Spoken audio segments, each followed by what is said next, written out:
मसीह का प्रेम हमें विवश कर देता है। क्या हम इतना प्यार करते हैं कि हम विवश हो जाएं वो करने के लिए जो यीशु कहता है वचन में? क्या हम यीशु को इतना प्यार करते हैं? जब आप किसी से प्रेम करते हो तो उसका प्रेम आपको विवश करता है वो करने के लिए जो आप कई बार नहीं भी चाहते फिर भी आप करते हो उसके लिए। तो सोचो, मसीह ने तो सबसे बढ़कर हमसे प्रेम किया है। क्या मसीह का प्रेम आपको विवश करता है कि आप अपने आप को अपने लिए तो मरा और मसीह के लिए जीवित समझो? अब मैं जीवित नहीं हूँ, मसीह मुझ में जीवित है। अब मैं नहीं जिंदा हूँ, अब मुझ में मसीह जिंदा है। क्या इस रीति से हर वो सही बात करने के लिए तुमको मसीह का प्रेम विवश करता है?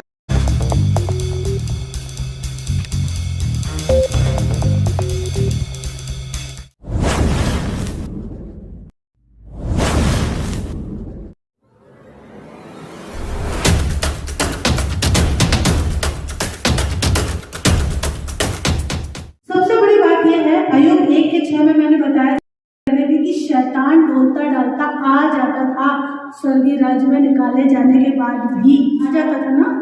अय्यूब पढ़ा, पहला चैप्टर, दूसरा चैप्टर पढ़ा ना? गुड, बाइबल पढ़ो, जीवन बदलेगा। यीशु के लहू में इतनी ताकत है, जिस दिन से वो पवित्र लहू जो यहाँ धरती पे पापों की क्षमा के लिए बहाया गया उस स्वर्गीय स्थान में छिड़का गया, उसके बाद से हमें कोई एविडेंस नहीं मिला बाइबल में कि वो डोलता डोलता, क्योंकि यीशु के लहू के बाड़े को वो लाग नहीं सकता। मैं इस चीज को पहले भी बताऊं एक बार। पहला यूहन्ना 3:8 पढ़िए, वहां पे बहुत अच्छी चीज लिखी है।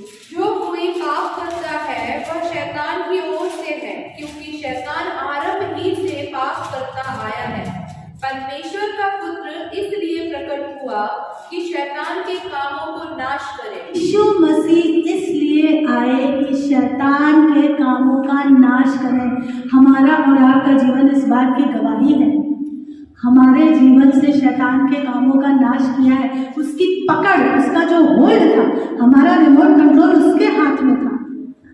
उस हाथ का, उस पकड़ का नाश किया है यीशु ने लहू बहा के, और वो रिमोट कंट्रोल अब पवित्र आत्मा के हाथ में आ गया। पास्टर ने डेमोन्स्ट्रेट करके बताया था मैसेज, 3 बॉक्स लेके उन्होंने बताया था कि कैसे सोल, बॉडी और स्पिरिट एक दूसरे को इंटरलीन करते हैं। और पहले सोल कंट्रोल करता था, फिर स्पिरिट के हाथ में कंट्रोल, पवित्र आत्मा के हाथ में कंट्रोल आ जाता है। आमीन। वो मैसेज याद रखो हमेशा, बहुत काम का मैसेज है। वरना 10:10 में लिखा है चोर चोरी करने आता है, शैतान चोरी करने आता है, लेकिन यीशु ने कहा मैं क्यों आया हूँ? मैं इसलिए आया हूँ कि तुम भरपूरी का जीवन, बहुतायत का जीवन पाओ, फ्लरिश लाइफ। सिर्फ स्वर्ग में ही जाके तुमको राज्य का अधिकारी नहीं बनाएगा, ये शैतान का बड़ा धोखा है। इस धरती पे भी तुम विजेता का जीवन राजाओं की तरह जियोगे जब तुम उसके वचन पे चलना शुरू कर दोगे।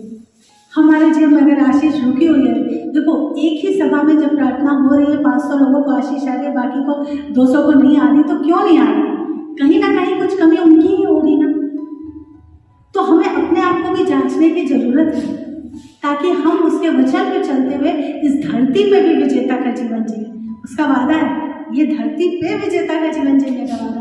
हम यहाँ दबे कुचले हारे टूटे नहीं है, हम यहाँ सबसे ब्लेसेड मोस्ट पीपल बनकर रहते हैं। हम उस राजाओं के राजा के बच्चे हैं भाई। एक राजकुमार कैसे रहता है, एक राजकुमारी कैसे रहती है, हम वैसे रहते हैं इस धरती पे। हमको इस झूठ को नहीं सुनने की जरूरत है कि बस इतना काम चलाओ तुम्हारा जीवन रहेगा। नहीं, काम चलाओ है तो उसको जो देने की आशीष है वो बनाने के लिए हमें वचन पे चलना जरूरी है। तो हमारा लेवल हर दिन बढ़ता जाएगा, और ये गारंटी है वचन से।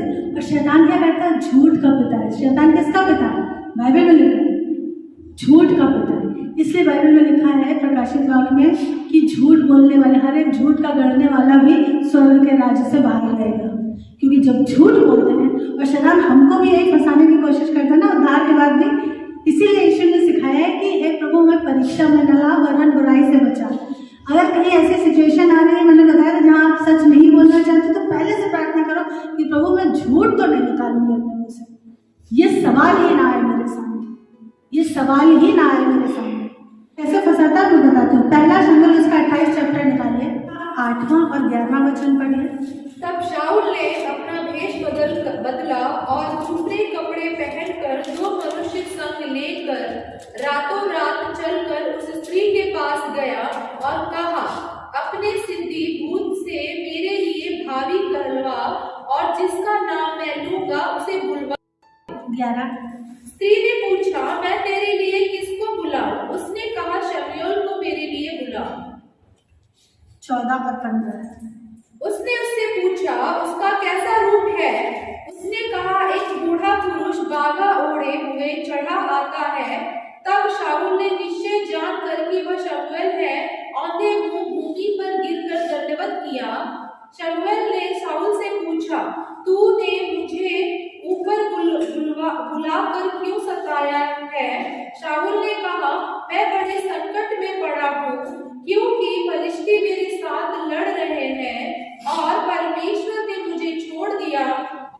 शाऊल परमेश्वर की आज्ञा का पालन नहीं करता था, इसलिए परमेश्वर का आत्मा उससे हट गया था। आज के ये पुराना नियम का बात है, आज के संदर्भ में भी अगर आप देखें, इसीलिए बहुत से समझदार मसीह के वचन के जानकार लोग ये समझाते हैं, अगर healing, science, miracles and wonders हो रहे हैं, इसका ये मतलब नहीं है कि अभी भी वो व्यक्ति परमेश्वर के वचन पे खराई से चल रहा है या नहीं चल रहा है। ये परमेश्वर को पता है, ये परमेश्वर को पता है।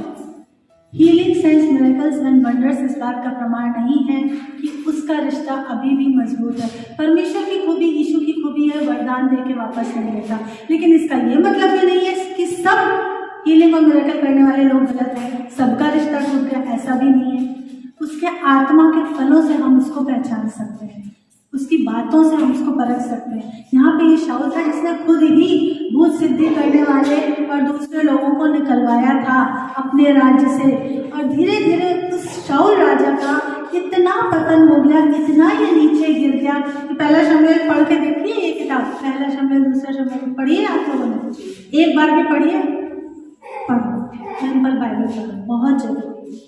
सोने से पहले, सुबह उठने के बाद जरूर पढ़ो बाइबल, बहुत आशीष है। बाइबल पढ़ो, बाइबल पढ़ो। हमने अपने घर में बचपन से एक नियम बनाया था मेरे बेटे के लिए, और हम सबके लिए वो नियम है, नो बाइबल नो ब्रेकफास्ट। पवित्र आत्मा ने सिखाया था मुझे, किसी परमेश्वर के जन ने नहीं सिखाया। नो बाइबल नो ब्रेकफास्ट नियम बना। सुबह का सबसे पहला समय यीशु को देना, बाइबल पढ़नी, 2 ही चैप्टर पढ़ो, पर पढ़ो। उसके बाद काम पे जाना है, ड्यूटी पे जाना है, तो थोड़ा जल्दी उठ जाओ ना, आलस छोड़ दो। रात में भी पहले शाम को बाइबल पढ़ लो, उसके बाद रात का डिनर खाओ, क्योंकि जब डिनर खा के बाद में पढ़ने की कोशिश करोगे तो शरीर तुम पे हावी हो जाएगा, फिर तो तुमको ऐसा नींद आएगी, एक लाइन भी नहीं पढ़ना। डिनर से पहले बाइबल पढ़ो, नियम बना, 2 चैप्टर, दिन भर में 4 चैप्टर तो पढ़ सकते हैं, कोई मुश्किल नहीं, बाइबल पढ़ो, आशीष है। यहाँ पर शाऊल ने क्या किया था? शाऊल ने भूत सिद्धि करने वालों को निकाल दिया था, और जब परमेश्वर का आत्मा उससे अलग हो गया तब फाइनली वो उन्हीं की शरण में जा रहा है। उसके नगर से थोड़ा दूर पे एक भूत सिद्धि करने वाली रहती थी चोरी छिपे, और किसी ने उसको बता दिया, और वो उन्हीं की शरण में। जिन बाबाओं और टोने टुटके वालों को आप छोड़ चुके अपने पुराने जीवन के लोगों को, क्या यीशु से जब उत्तर नहीं मिल रहा है या लेट हो रहा है तो आप अपने घर वालों, अपने बुत परस्त रिश्तेदारों के कहने में फिर से उधर जाओगे? पाप पे पाप करोगे? मत करना। वो विनती सुने या ना सुने, वो मेरा परमेश्वर है। वो प्रार्थना का उत्तर ना दे या दे, वो मेरा परमेश्वर है। वो मेरे तरीके से दे, अपने तरीके से दे, वो मेरा परमेश्वर है। जिस दिन ये वाली बात घर कर गई, उस दिन कोई तुमको मसीह से डिगा नहीं पाएगा। लिख लो इस चीज को। शाऊल ने वही गलती की, चला गया भूत सिद्धि करने वाले के पास। अब ये भेष बदल के गया, पता न चले कि शाऊल राजा है। अब ये भूत सिद्धि करने वाली कह रही किसको बुलाना है। जब बुलाया तो वो जो दुष्ट निकल के आत्मा आया, वो शमूएल का रूप रख के आया। मैंने अभी क्या बताया था, जो लोग पुनर्जन्म की कहानी सुनाते हैं उनके अंदर रिबेल स्पिरिट होता है, जो समलैंगिक होते हैं उनके अंदर रिबेल स्पिरिट होता है। ये बहुत कड़वा सत्य है, मेडिकल साइंस इस चीज़ को समझती नहीं है, लेकिन हम जानते हैं आत्मिक भेदों को, क्योंकि हमको स्वर्गीय राज्य की कुंजियाँ और समझ दी गई है। इसलिए वो जो आप सोचो, शमूएल परमेश्वर का पवित्र जन था। जब वो सोया है तो वो परमेश्वर की ओर से सोया है ना। परमेश्वर के किसी भी बच्चे के ऊपर किसी भूत सिद्धि, किसी तंत्र मंत्र करने वाले को कोई अधिकार नहीं है कि वो उसके आत्मा को बुला सके। ये छल का आत्मा था, धोखे का आत्मा था, झूठ का आत्मा था, जो उसका रूप धर के आया था। कभी सोचा इस बारे में? एक भूत सिद्धि करने वाले, तुम सोच सकते हो शमूएल की आत्मा को बुलाएगी?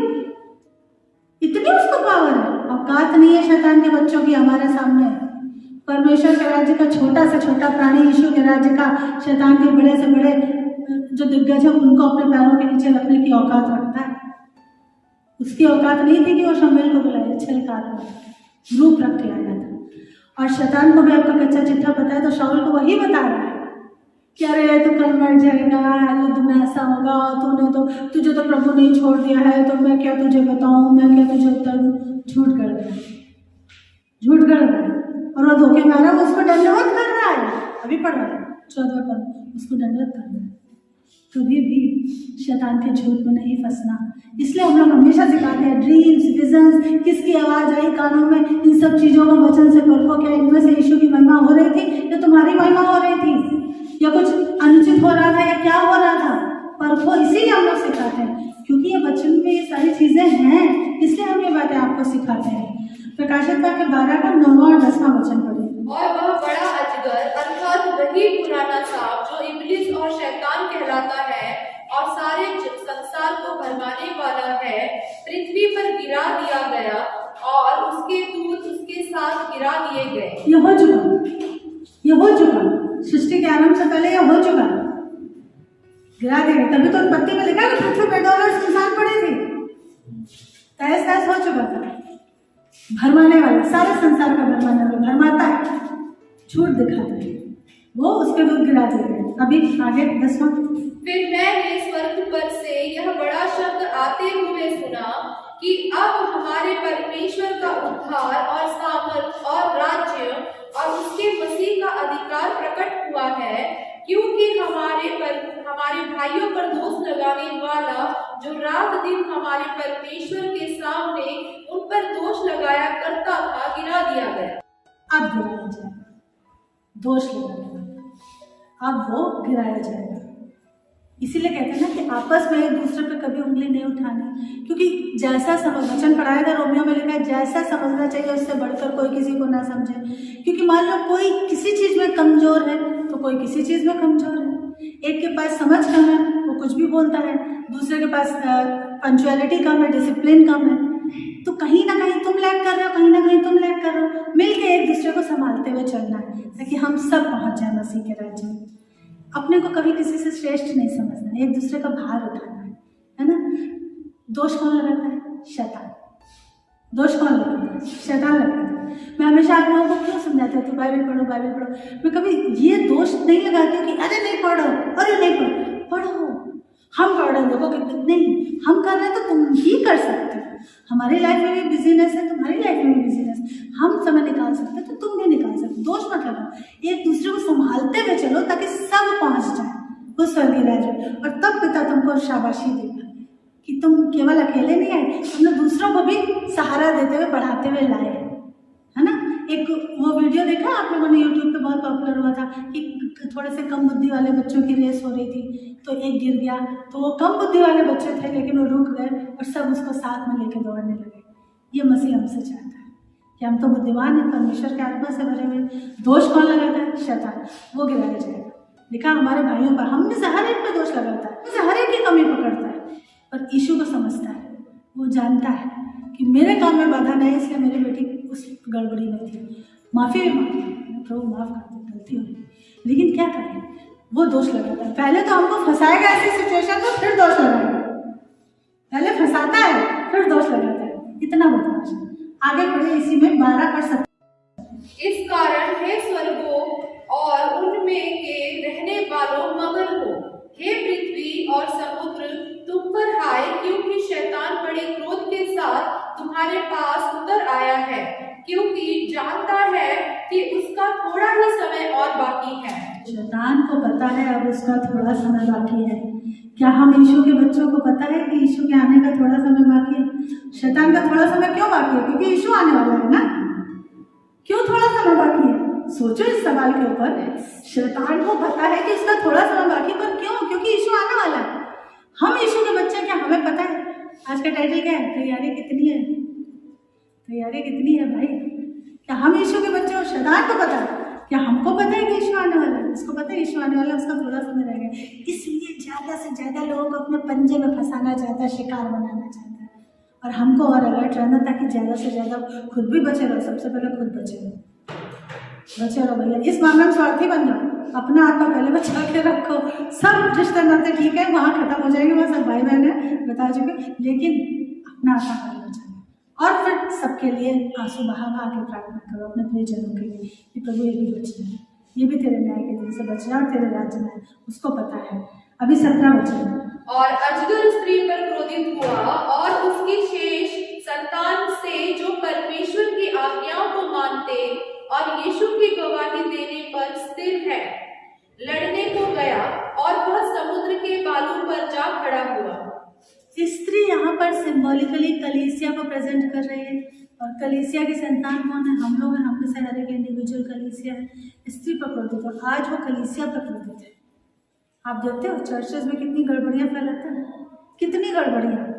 उनने हमसे ऐसे कहा, अरे मैं देखती हूँ कहीं कहीं जहाँ वर्शिप टीम और ये सब मीडिया टीम में बड़ी हो चुकी है, और टीम के लोगों को आपस में लड़ा देता है। बेचारा पास्टर उन्हीं का निपटारा करता रहता है, वो वचन कब करे, सेवकाई कब करे। पास्टर ने ऐसे कहा, नहीं हम करें तो ये वाला सॉन्ग चाहिए, हम करें तो इस पर ये बीट बजेगी, ये वाली बीट बजा लेते। पास्टर हम करें तो ये वाला सॉन्ग रखना, इन्होंने ये वाला सॉन्ग रखा, पहले 3rd नंबर पर ये वाला रखना था, उन्होंने 4th पे।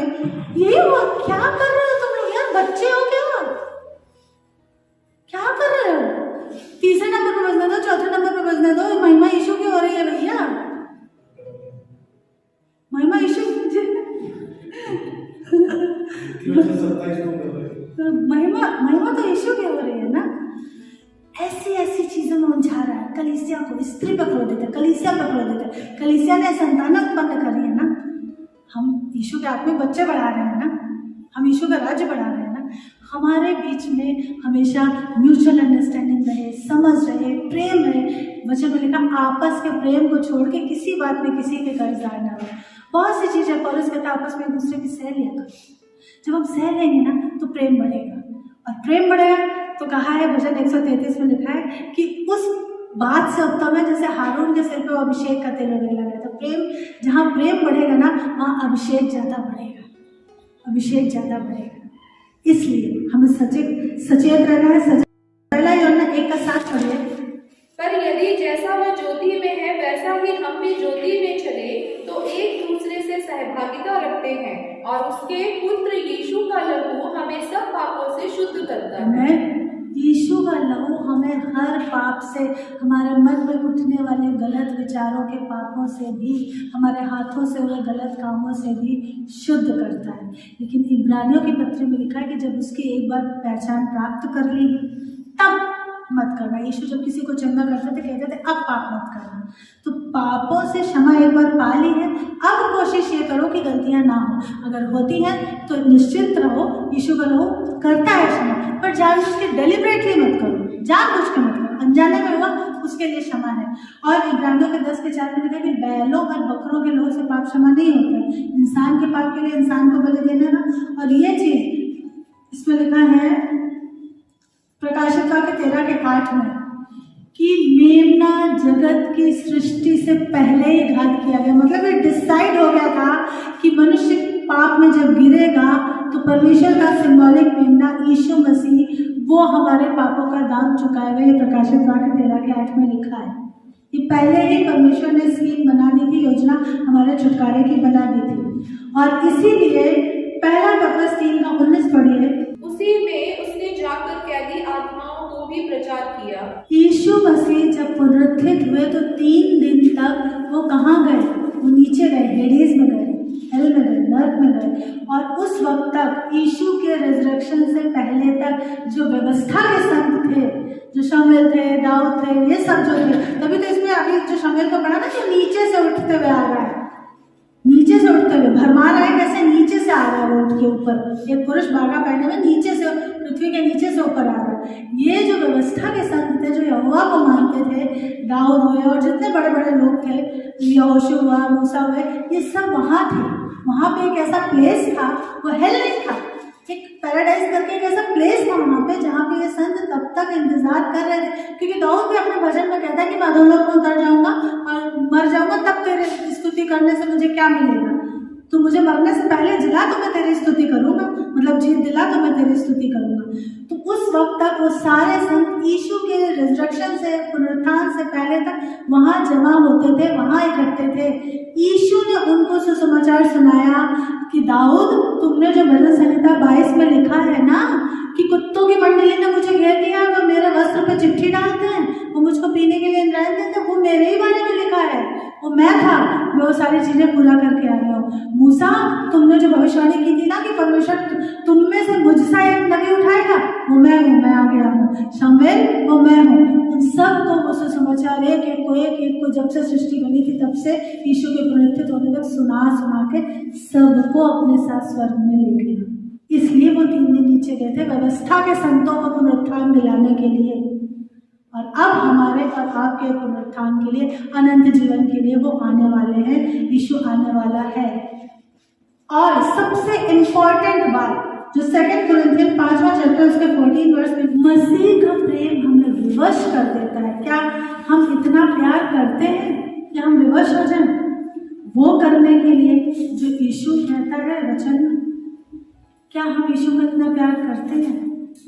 जब आप किसी से प्रेम करते हो तो उसका प्रेम आपको विवश करता है वो करने के लिए जो आप कई बार नहीं भी चाहते, फिर भी आप करते हो उसके लिए। तो सोचो, मसीह ने तो सबसे बढ़कर हमसे प्रेम किया है। क्या मसीह का प्रेम आपको विवश करता है कि आप अपने आप को अपने लिए तो मरा और मसीह के लिए जीवित समझो? अब मैं जीवित नहीं हूँ, मसीह मुझ में जीवित है।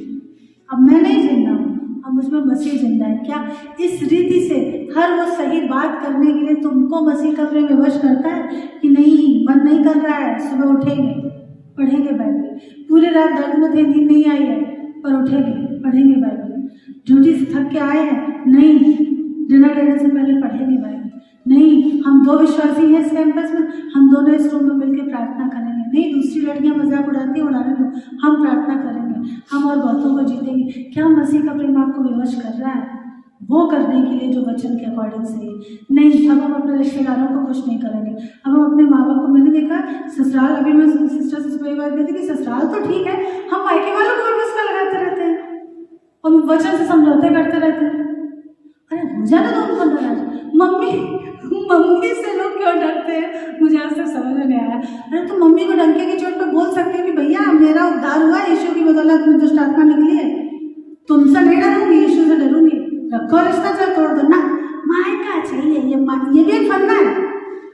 पप्पा की लाडली बेटियां बहुत देखी मैंने, मेरे पप्पा कर लेते जप्पा, अपना भी जीवन उन्होंने खराब किया, आत्मा नाश किया, तुम्हारा भी नाश कर देंगे पप्पा, डप्पा कर देंगे तुम्हारा।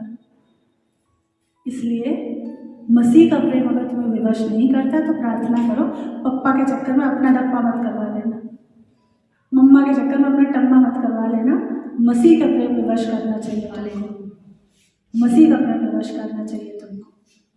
मैं मेरी मम्मी से यही कहती थी कि तुमसे भी ज़्यादा यीशु प्यारा, उनको बहुत बुरा लगता था कि मैंने तो इस लड़की को अकेले पाल को उसके बड़ा किया। सही बात है, लेकिन मैंने कहा तुमने मेरे लिए लहू नहीं मांगे हैं, लहू मेरे लिए यीशु ने मारे, तुम मेरे पाप क्षमा नहीं कर सकते। तुमने मुझे वो शिक्षाएं नहीं दी जो मुझे बाइबल दे रही, तुमने मुझे जो दिया था वो गलत था। तुम तो मुझे जबरदस्ती हाथ पकड़ के सांप को पकड़ ले, छू ले उसके पैर, हमें खेना आती थी, वो जितने वो सरिसृप पर के वो प्राणी होते हैं ना छिपकली है, उसको तो बस देखते ही मारने का मन करता, मार डालो उसको, कुचल दो। वो जबरदस्ती लिजी सी स्किन और उसके पैर छुआती थी, छी घेना आती थी मुझे। मैंने कहा तुमने तो मुझसे ये करवाया है, तुम नहीं, यीशु कर लिया, यीशु प्यार करते हो। आखिर तक तुम्हारे प्रति मेरा फर्ज निभाऊंगी और निभा रही हूँ, अपने वचनों पे मैं खड़ी हूँ, यीशु के दम से, अपने दम से नहीं निभा रही, लेकिन यीशु मसीह का प्रेम हमें विवश करता है। आइए आज ये प्राण कि क्या हमें मसीह का प्रेम विवश करता है? क्या दुनिया के हर रिश्ते से ऊपर यीशु है? औलाद से बढ़ के यीशु है क्या? माँ बाप से बढ़ के यीशु है क्या? पति पत्नी से बढ़ के यीशु है क्या? आज हम ये फैसला लें। आमीन। आइए दुआ करें। पिता यीशु के सामर्थ्यशाली नाम में प्रभु जी दुआ करते हैं, परमेश्वर तेरा वचन हमारे जीवनों में, हमारे शरीरों में बढ़ता जाए, हमारे मनों पे कब्जा दे पवित्र आत्मा, हमारे एक्शंस पे कब्जा दे पवित्र आत्मा, हम में से हर एक को वो सही काम जो तेरी दृष्टि में सही है पिताजी वो करने पे मजबूर कर देता है।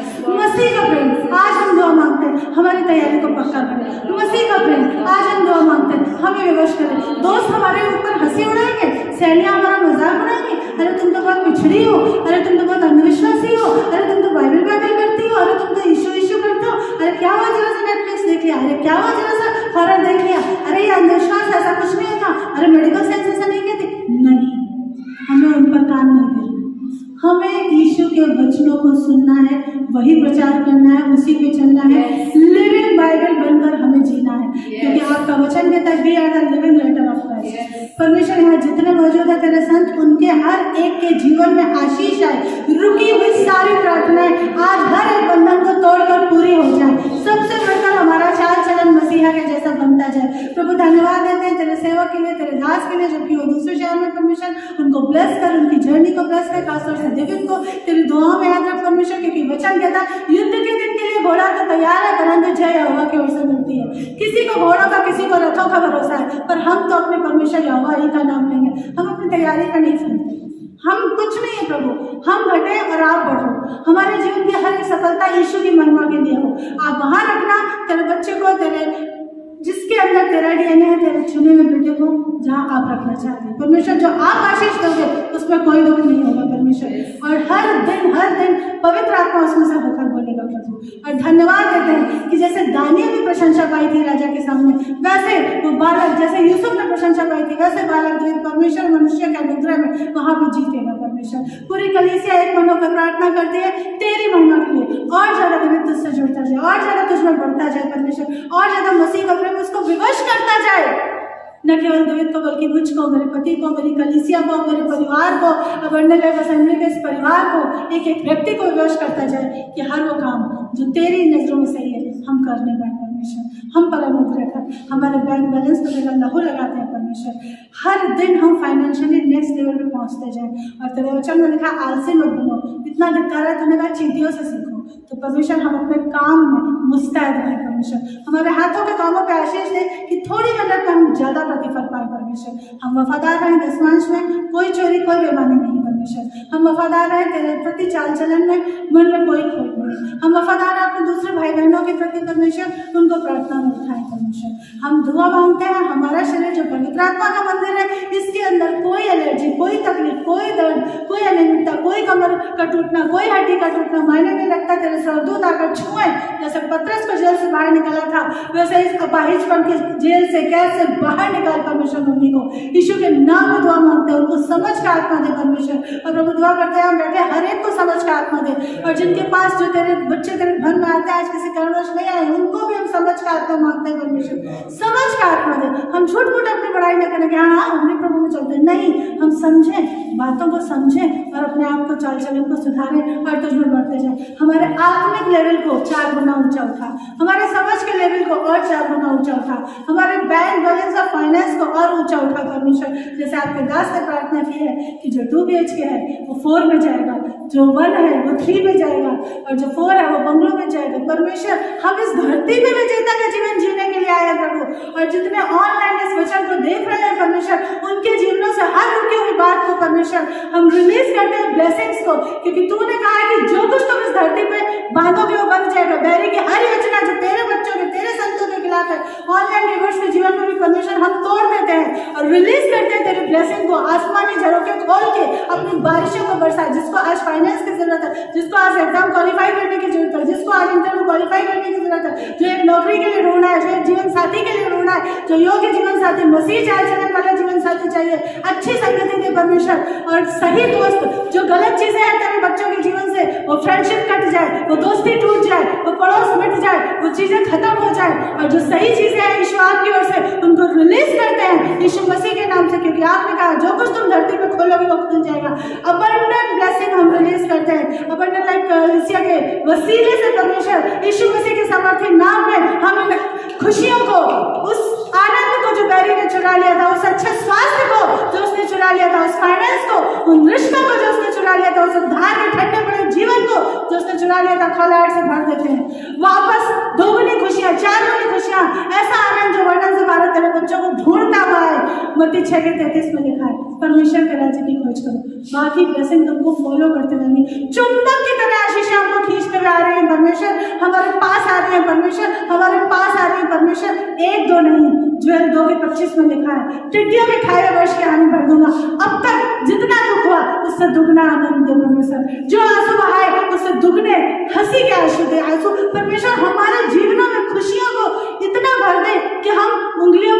पाए उन ब्लेसिंग्स को। इतनी ब्लेसिंग्स थे कि हम सोचे कि अब और किसके साथ बांटें, हम बांटने वाले बने परमेश्वर। यीशु के सामर्थ्यशाली नाम में प्रभु जी इस दुआ को मांगते हैं और धन्यवाद देते हैं। कलीसिया को तेरे लहू में सील करते हैं परमेश्वर। सारे तमाम देखने वालों को, ऑनलाइन व्यूअर्स को ब्लेस करते हैं यीशु के सामर्थ्य नाम में। Receive your blessing, receive your blessing in the name of Jesus.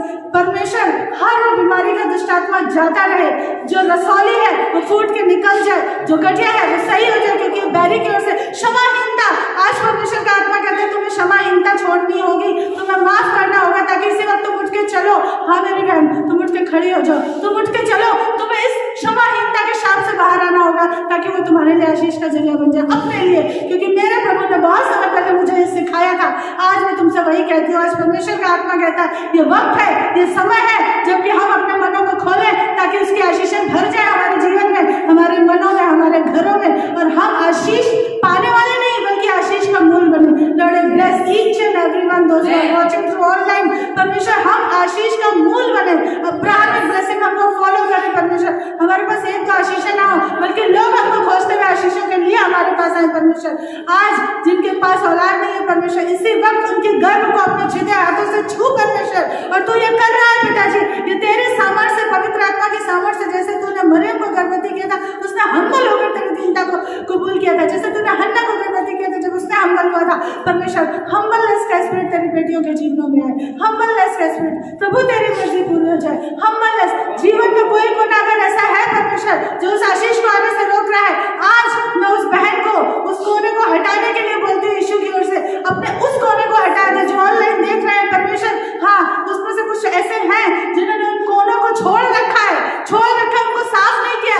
साफ कर दो, साफ कर दो, ताकि प्रभु की आशीष वहां रखी जा सके। तैयार करो, तो प्रतापी राजा आ रहा है तुम्हारे जीवन में डेरा करने के लिए, आशीषों को बिखेरने के लिए। यीशु के नाम से मेरे भाई ग्रहण करो, यीशु के नाम से मेरी बहन ग्रहण करो। आई bless you each and everyone in the mighty name of Jesus for abundant blessing. इतनी आशीषें कि रखने के लिए जगह कम पड़ जाए। यीशु मसीह के नाम में ब्लेस करते हैं पिता। और बैरी कोई भी आशीष चुरा नहीं सकता, क्योंकि नीति वचन 10:22 में लिखा है जो धन यानी खुशी यानी आशीष यीशु की ओर से मिलती है, उसको कोई चुरा नहीं सकता, उसमें कोई दुख नहीं होता, कोई दुख नहीं होता परमेश्वर। ऐसा ऐसा फेवर मिले परमेश्वर, ऐसे ऐसे डील मिले हमारे हाथों में परमेश्वर, जो हमने सोची ना हो। ऐसे सजे सजाए घर, तेरा वचन कहता है जो तुमने नहीं बनाए, जो तुमने नहीं सजे, तुम उनमें रहने पाओगे, उनके अधिकारी बनोगे। यीशु के नाम से तेरे बच्चों के जीवन में पूरा हो जाए। वो नौकरियां जो तुमने सोची तक नहीं, वो तुमको फॉलो करते हुए तुम्हारे पास आएंगी।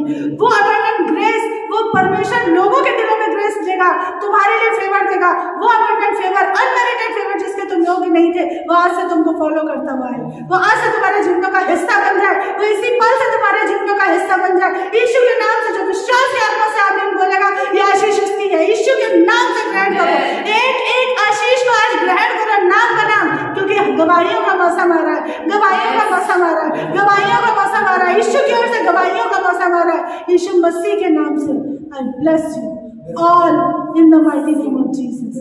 Amen. Amen. Amen. Amen.